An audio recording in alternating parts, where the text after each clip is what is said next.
Are you ready? మన రెండో point, తగినంత లేదని భయపడకండి. రెండో పాయింట్, తగినంత లేదని భయపడకండి. నాతో పాటు అందరు గట్టిగా చెప్పండి, తగినంత లేదని భయపడకండి. తగినంత లేదని భయపడకండి. నేను భయపడక ఆయన యందు నమ్మిక ఉంచుతున్నా. తగినంత లేదని భయపడకండి. ఏదన్నా పెద్ద బిల్డింగ్ చూశారనుకో, అన్నీ ఉండి కాదు అంత పెద్ద కట్టింది, తగినంత వారిది తగినంత లేదు, కానీ భయపడక అడుగు పెట్టడం వలన అంత పెద్ద బిల్డింగ్ కట్టగలిగారు వాళ్ళు. ఏ కంపెనీ స్టార్ట్ చేసినా, ఏ యూనివర్సిటీ స్టార్ట్ చేసినా, ఏ కాలేజీ స్టార్ట్ చేసినా తగినంత ఉన్నందుకు కాదు, తగినంత లేదు కానీ అడుగు పెట్టాడు. నా దేవుడు వాళ్ళకి సహాయం చేశాడు.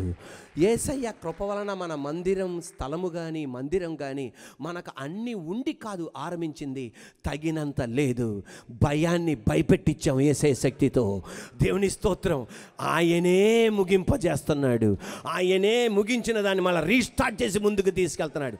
తగినంత లేదని ఏం చేయకండి, భయపడకండి. నేను భయపడక ఆయన యందు నమ్మికించి ఉన్నా. హల్లెలూయా. తగినంత ఆరోగ్యం లేదండి, తగినంత చదువు లేదండి, తగినంత అందం లేదండి, తగినంత సామర్థ్యం లేదండి, నేను భయపడక ఆయన యందు నమ్మికించుచున్నాను. తగినంత లేదు నాకు తెలుసు, కానీ నా సామర్థ్యం చూడట్లా, నా దేవుని సామర్థ్యం చూస్తున్నా. నా డబ్బు చూడట్లా, నా దేవుని దగ్గర ఉన్న ఐశ్వర్యం చూస్తున్నా. నా జ్ఞానం చూడట్లా, నా దేవుడు జ్ఞాన బుద్ధి జ్ఞాన సర్వ సంపదలు ఆయన గుప్తములై ఉన్నవి. తగినంత లేదని ఏం చేయకండి, భయపడకండి, ఆగిపోకండి, కృంగిపోకండి, నలిగిపోకండి. తగినంత లేదని. మోషేతో దేవుడు అన్నాడు, 80వ ఏట పరిచర్యకు రా అని. సమాధి కార్యక్రమం కొరకు మొత్తం సిద్ధపరచాలి, కానీ ఇప్పుడు ఏంటి ప్రభు పరిచర్య అంటున్నావు? తగినంత సామర్థ్యం లేదు, వాక్ సామర్థ్యం లేదు, నాకు ఏమీ లేదు, తగినంత లేదు. కానీ దేవుడు అన్నాడు, తగినంత లేదని భయపడకు, నేను భయపడక ఆయన నమ్మిక ఉంచుచున్నా. బయటకు వచ్చాడు.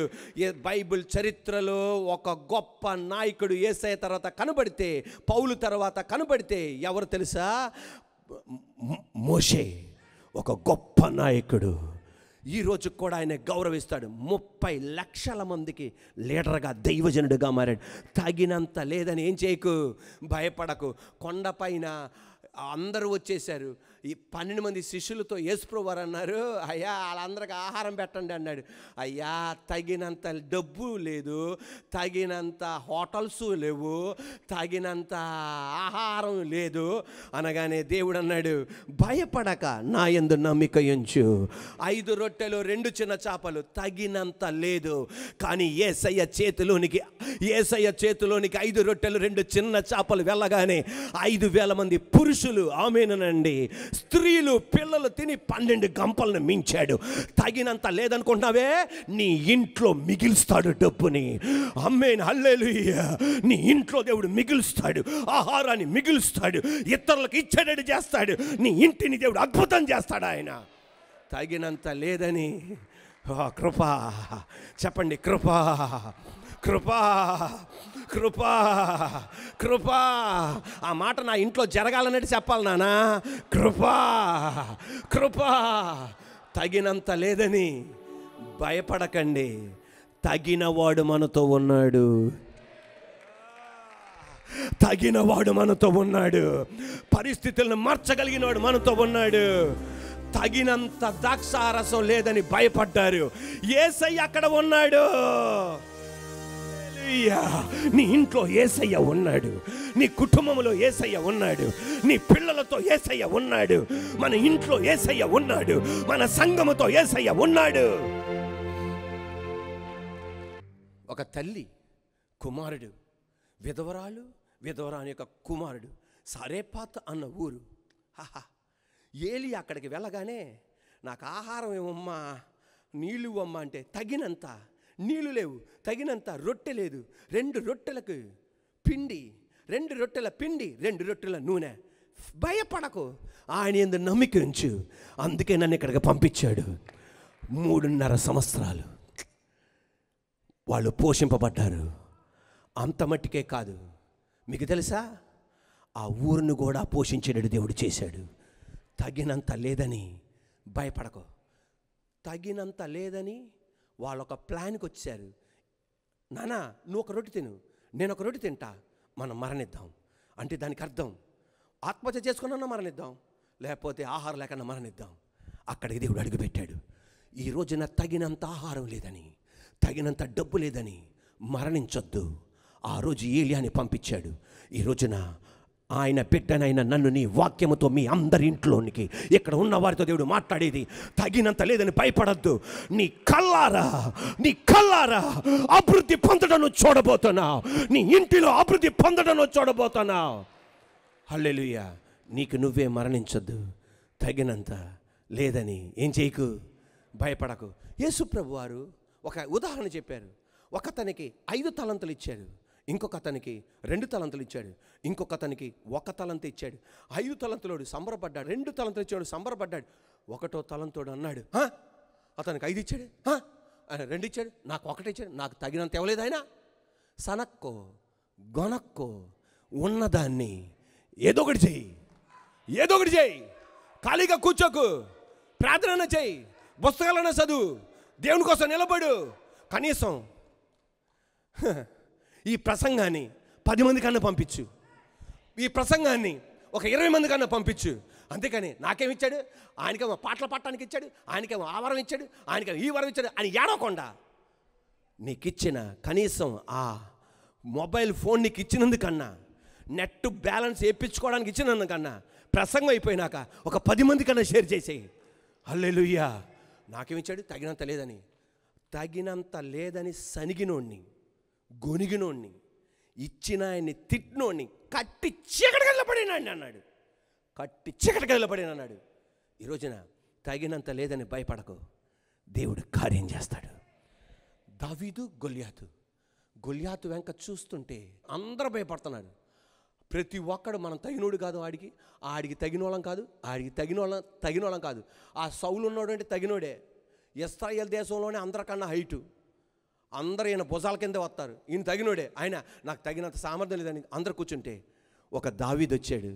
వాళ్ళ అన్నయ్యలు వచ్చి, రే ఆడి హైట్ చూసావా, ఆడి బాడీ బిల్డింగ్ చూసావా, ఆడి బాడీ బిల్డర్ రా నాయన, ఆడి షేప్ చూసావా, ఈట ఉంది, అన్నీ ఉంది, నువ్వు ఏట్రా ఆడికి తగినోడు కాదు నువ్వు. వెంటనే రాజు అన్నాడు, అసలు నువ్వు ఆయన నీకు ఎలా కనపడతాడయ్యా, కళ్ళు బాగానే ఉన్నాయి నీకు, 2 కళ్ళు బాగా కనపడుతున్నాయి నీకు అంటే, కనపడుతున్నానా, ఆయన హైట్గా ఉన్నాడు, నేను పొట్టుకున్నాను, మరి ఏంటది, నువ్వు తగినోడివి కాదు. సున్నతి చేసుకోలేని ఫిలిస్తీయుడు యెహోవా నామాన్ని దూషించడానికి ఆడెవడండి అంటే, ఈ సౌలు కళ్ళు తిరిగినట్టు అనిపోయింది. ఏంటి అంత పెద్ద మాటలు మాట్లాడుతున్నావు ఏంటి అన్నాడు.